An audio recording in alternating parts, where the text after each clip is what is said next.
Mandy, Chapter 9. Mandy felt free at last and exhilarated. Sunday, a whole day to herself. No troubles, no worries for the time being, and her cottage was waiting. She stood on the edge of the clearing, quietly enjoying the pleasure of seeing it again. It was the first time she had seen it in the early morning. The day smelled fresh and clean. The grass was wet underfoot as she crossed the clearing. A family of rabbits sculled away into the bank by the stream. Mandy wished that they would get used to her presence. She noted happily that her plants had taken hold well. They looked stronger this morning. She began a few chores. She put the borrowed knife in the pantry. She picked up the weeds from the previous day and carried them to the bonfire. Mandy would have liked to cut the grass somehow and trim the hedges. She noted again the nasturtiums growing wild, and suddenly she had an idea. I'll transplant them into the other flower beds by the fence. I know that they grow very rapidly and keep on spreading. With any luck, there'll be quite a show once summer is really here, and I won't need to buy any extra plants. Carefully, she prepared and raked the ground, and then gently lifted a few of the trailing leaves. She made sure to leave a lot of earth around the roots. Mandy scooped a hole with her hands and pressed the nasturtiums into it. She then proceeded to do the same thing with the remaining plants until they were spread out all along the fence. She fetched her water can and sprinkled the plants gently as Mr. Simple had told her to do. She tidied the area where the nasturtiums had been and stood back to look at the whole garden. Now, I suppose I'll have to wait for weeks or a few weeks until they all come into bloom. I do hope they'll all be all right. She went indoors to the show room and gazed at it for a long time. It was such a beautiful room, a peaceful room.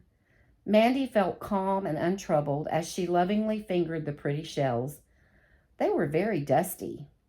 She decided she would begin cleaning her house that very afternoon after lunch. Ellie was cooperative at lunchtime when Mandy tackled her about the broom. Of course you can borrow it, she said. Just put it back when you're done.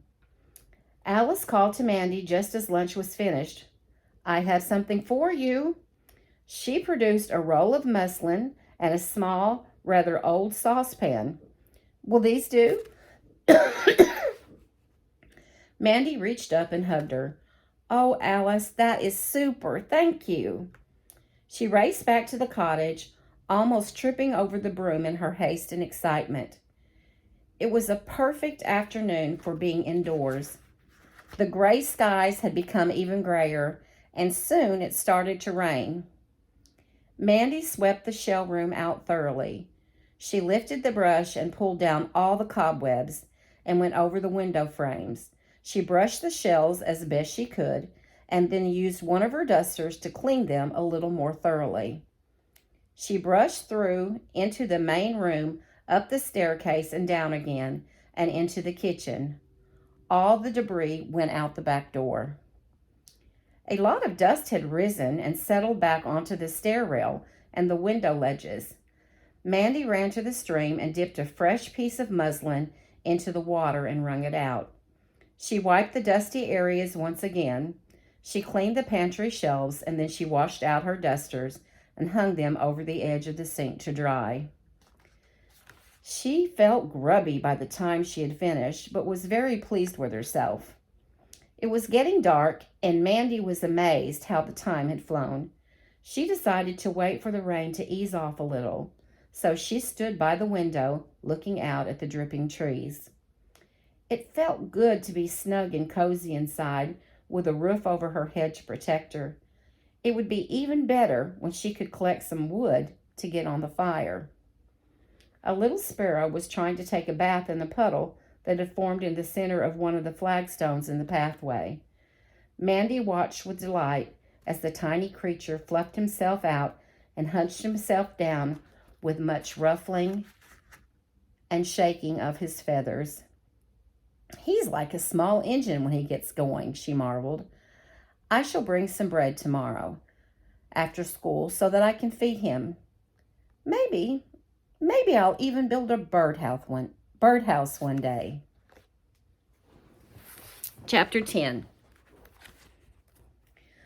The following week was a busy one. On Monday, immediately after school, Mandy went to the shops, and with some of the money she had left, she purchased a small dustpan and brush and a scrubbing brush, a box of matches, and some scouring powder. She delightedly stored them in the pantry at the cottage. She wiped all the windows and scrubbed out her sink and her washing bowl. The curtains came down in the show room, and she folded them away until she would have time to wash them. She tried to trim the edges of the pocket handkerchief lawn with a kitchen knife and did a fairly good job of it. She even pulled up great handfuls of the longer grass and got it looking a little shorter, though it really did need a good clipping. It was difficult finding enough time to spend at the cottage. School occupied nearly all the day, and there was homework to do in the evenings. Mandy found it hard to concentrate on either. She longed for the summer holidays to come when she would have more freedom to do the many things she had planned. Every evening at the dinner table, she hid away a spoon or a fork, or even managed a cup and a plate one night. They were all duly taken and stored in the cottage. By now, she was quick and adept at getting over the big wall. There was always the worrying possibility that somebody might catch her, but she developed a keen ear and a sure instinct as to when it was safe to try.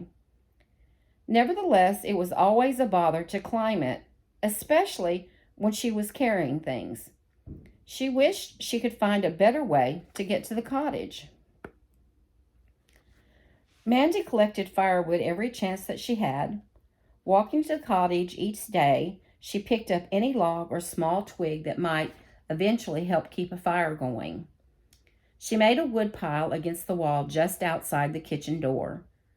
Toward the end of the week, she put a few twigs into the fireplace and lit them. It was a disaster.